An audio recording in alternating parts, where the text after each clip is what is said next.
Hi all வணக்கம். எல்லோரும் எப்படி இருக்கீங்க? இன்றைக்கி நம்ம கிச்சனில் ஒரு ஊறுகாய் ரெசிபி தாங்க பார்க்க போகிறோம். ஆமாங்க, இது வீட்லேயே செய்யலாம். ரொம்ப சூப்பர் டேஸ்டியாக இருக்கும். என்ன ஊறுகாய்னா சின்ன நெல்லிக்காய் ஊறுகாய். சில பேர் அரை நெல்லிக்காய்னு சொல்லுவாங்க. எங்கள் சைடில் சின்ன நெல்லிக்காய்னு சொல்லுவோம். அந்த ஊறுகாய் எப்படி செய்கிறதுன்னு பார்க்கலாங்க. இது கடையிலையும் கூட அவ்வளோவா கிடைக்காது. நம்ம வீட்டில் செய்கிறது தான். Welcomes to Deeps delicious kitchen. இந்த ஊறுகாய்க்கு தேவையான பொருள் என்னென்னு பார்த்துடலாங்க. சின்ன நெல்லிக்காய் 1/4 கிலோ எடுத்திருக்கோம். கடுகு 2 டீஸ்பூன் வேணும். வெந்தயம் 1 டீஸ்பூன். நல்லெண்ணெய் 150 ml. மிளகாய்த்தூள் 4 டீஸ்பூன் அளவுக்கு. காஷ்மீரி மிளகாய்த்தூள் 1 டீஸ்பூன் அளவுக்கு. உப்பு தேவைக்கேற்ப. பெருங்காயத்தூள் 1/2 டீஸ்பூன். கருவேப்பிலை 2 கொத்து. தேவையான அளவு மஞ்சள் கொஞ்சம் போட்டுக்கலாம். சின்ன நெல்லிக்காய் ரொம்ப ஃப்ரெஷ்ஷாக கிடச்சிருக்குங்க. மரத்துலேருந்து அப்படியே பறித்து எடுத்துகிட்டு வந்துட்டோம். இப்போ பார்த்திங்கன்னா அதை ஃபுல்லாக க்ளீன் பண்ணி எடுத்துக்கலாம். அதில் இருக்கிற இலை தூசியெல்லாம் எடுத்து க்ளீன் பண்ணிவிட்டு 2-3 டைம் நல்லா தண்ணி ஊற்றி நல்லா வாஷ் பண்ணி எடுத்துக்கிறோம். உப்பும் மஞ்சத்தூள் போட்டு நல்லா வாஷ் பண்ணி எடுத்துக்கலாங்க. இது கூட கல்லுப்பு சேர்த்தி நான் தண்ணி ஊற்றி ஒரு 1 மணி நேரம் ஊறட்டுங்க. இது நல்லா ஊற வச்சுடுங்க. இப்போது கொஞ்சம் நேரம் ஊறிடுச்சு. 1 மணி நேரம் ஆயிடுச்சு. இப்போ தண்ணியிலேருந்து நல்லா வடிச்சிட்டு நான் தனியாக எடுத்து வச்சிட போகிறேன். இப்போ தண்ணி நல்லா வடித்து எடுத்துட்டோம். இப்போ இட்லி பாத்திரத்துலேயோ ஸ்டீமர்லேயோ கொஞ்சம் தண்ணி ஊற்றி அதில் கொஞ்சம் கல்லுப்பு போட்டுட்டு நம்ம இதை வேக வச்சு எடுத்துக்க போகிறோங்க. நான் இதில் பாதி அளவு தான் செய்ய போகிறேன். ஸோ 2 தட்டு அளவுக்கு நான் எடுத்துக்க போகிறேன். அதுவே 1/4 கிலோ அளவுக்கு சரியாக இருக்கும். இது பார்த்திங்கன்னா ஒரு 4லேருந்து 5 நிமிஷம் வெந்தால் போதும். ஏன்னா சின்ன நெல்லிக்காய் அதனால சீக்கிரம் வெந்துடும்.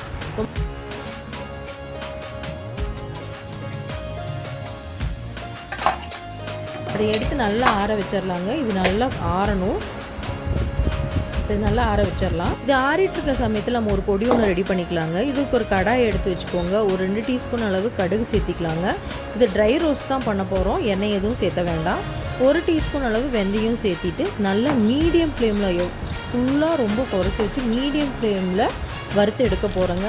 இது நல்லா பொரியுது, ஆனால் கருக விடக்கூடாது. கலர் மட்டும் சேஞ்ச் ஆனால் போதுங்க. பார்த்திங்கன்னா தெரியும், நல்லா ப்ரௌனிஷாக வந்துருச்சு. இதை எடுத்து ஆற வச்சிடலாங்க. இப்போ ஒரு கடாயை எடுத்து நல்லெண்ணெய் 150 ml ஊற்றிடலாம். இதுவும் மீடியம் ஃப்ளேம்லேயே இருக்கட்டுங்க. இது கூட கடுகு ஒரு 1/2 டீஸ்பூன் அளவு, 1/2 டீஸ்பூன் வெந்தயத்தை நம்ம தாளித்து எடுக்க போகிறோம். இதுவும் மீடியம் ஃப்ளேம்லேயே தாங்க வச்சு இது பண்ண போகிறோம். நம்ம ஃபுல் ஃப்ளேம் வச்சுட்டா கருகிரும். அது டேஸ்ட் நல்லா இருக்காது, கசப்பு தன்மை வந்துடும்.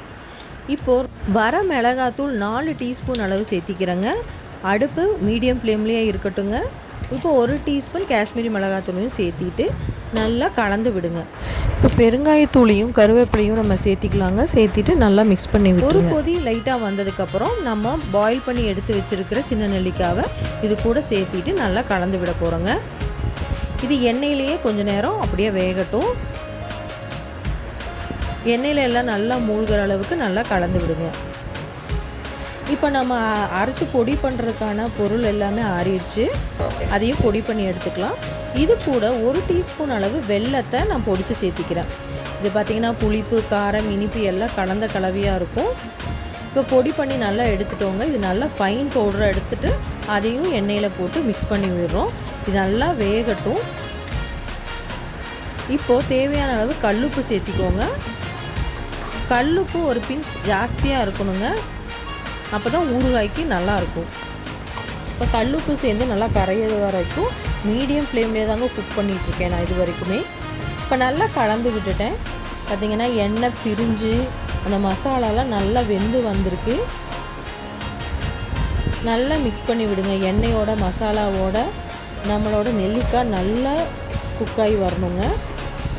பார்த்திங்கன்னா நல்லா குக்காகி வந்துருச்சு. இப்போ நம்ம ஃப்ளேமை ஆஃப் பண்ணிடலாம். எண்ணெயும் நல்லா பிரிஞ்சு வந்துருச்சுங்க.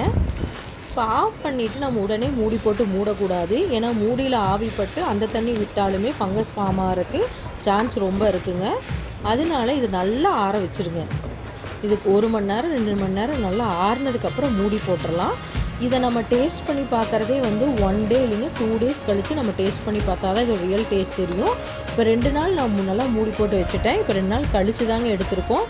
பார்த்திங்கன்னா நல்லா கலந்து வந்திருக்கு. உங்களுக்கு பார்த்தாலே தெரியும். நல்லா மிக்ஸ் பண்ணி விட்டுட்டு ஒரு ஏர்டைட் கண்டெய்னரை நல்லா க்ளீன் பண்ணிவிட்டு தண்ணியே இருக்கக்கூடாதுங்க. நல்லா வாஷ் பண்ணி நல்லா க்ளீன் பண்ணிவிட்டு அதில் ட்ரான்ஸ்ஃபர் பண்ணிடுறேன்.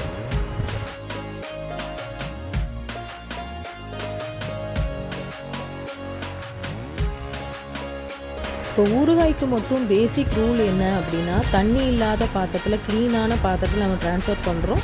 நம்ம யூஸ் பண்ணுற ஸ்பூனும் தண்ணி இல்லாமல் யூஸ் பண்ணுங்க. நல்லா க்ளீன் பண்ணி, இல்லைன்னா ஃபங்கஸ் ஃபார்ம் ஆயிரும்.